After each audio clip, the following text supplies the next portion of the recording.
Thank you for joining us today for this month's Consumer Snapshot, where we'll be taking a look at all the latest for February 2013.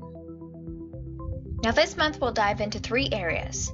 The first is sentiment, where we'll evaluate consumer views on the economy and other macro-related issues like unemployment and recent public policy. Strategy relates to consumers' financial plans, spending, saving, and budgeting.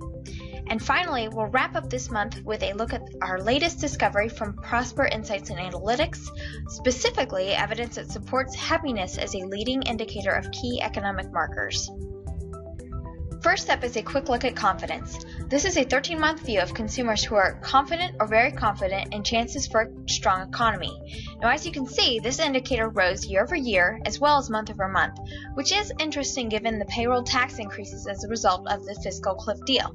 And we'll get to that in a minute. However, the January to February increase is consistent with the preliminary February reading for the University of Michigan Thomson Reuters Consumer Sentiment Gauge. Now, with the results for the last couple of months really bouncing up and down, it's pretty clear that confidence in the economy is volatile at best, really speaking to the uncertainty of consumers as we muddle through this economic recovery. Let's add another layer with a look at employment, where year over year, consumers are becoming increasingly pessimistic about the employment environment. 28% of consumers predict there will be more layoffs over the next 6 months, which is the highest February reading in 3 years. Clearly, the descent of the U.S. unemployment rate, represented in the line on this chart, hasn't been as steep as consumers would like. Now, along with the stagnant unemployment rate, it's possible that rising gas prices, declining paychecks, and general economic uncertainty are contributing to the less than stellar views of the employment situation. Payroll taxes have been a hot topic this year, so as we move into the strategy portion of this presentation, we'll take a look at how consumers have been affected by the new fiscal cliff federal tax laws. According to the Tax Policy Center, the deal passed on New Year's Day raised taxes on 77% of Americans. But here's the big question: how did these increases affect household spending plans for 2013? 2 out of 5 consumers reported that the fiscal cliff tax deal was having little to no effect on their finances, while just as many feel somewhat impacted. More than 1 in 10 has been greatly impacted financially. It might surprise you, though, that those greatly impacted aren't limited to lower wage earners. 16.9% of households earning less than $50,000 a year say their budgets have been greatly impacted, compared to 15.7% of those earning over $50,000 a year. So that's just a 1 percentage point difference. Now, I just mentioned that 3 out of 4 consumers are facing tax increases, so does it come as any sort of surprise that 3 out of 4 are also taking measures to financially cope with the new tax laws?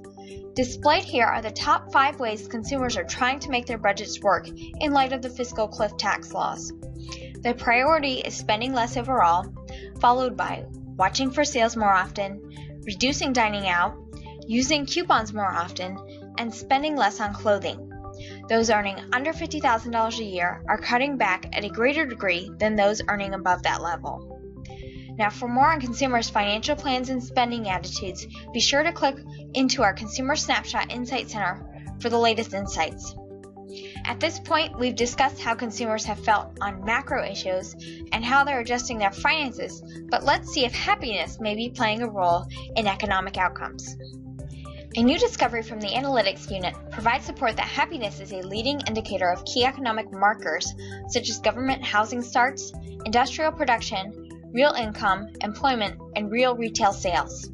The first in a series of releases regarding the relationship between happiness and the economy focuses specifically on housing. The correlation was examined between the happiness score, which is a composite measure of the current state of U.S. consumer happiness, and thousands of government data points, resulting in more than 6,000 correlation coefficients. The observations were time-shifted 1 month, with happiness leading, and relationships were identified with people's overall happiness and new private housing permits, new private housing starts, and new private housing under construction. Now, for more information on our discoveries, this release, as well as the related infographic, click over to prosperdiscovery.com. And that's all for this month. Remember to click the red button below to register and log in to the complimentary Consumer Snapshot Insight Center. And if you're viewing this video from an embedded link, head over to consumersnapshot.com to access these insights. Thanks for watching.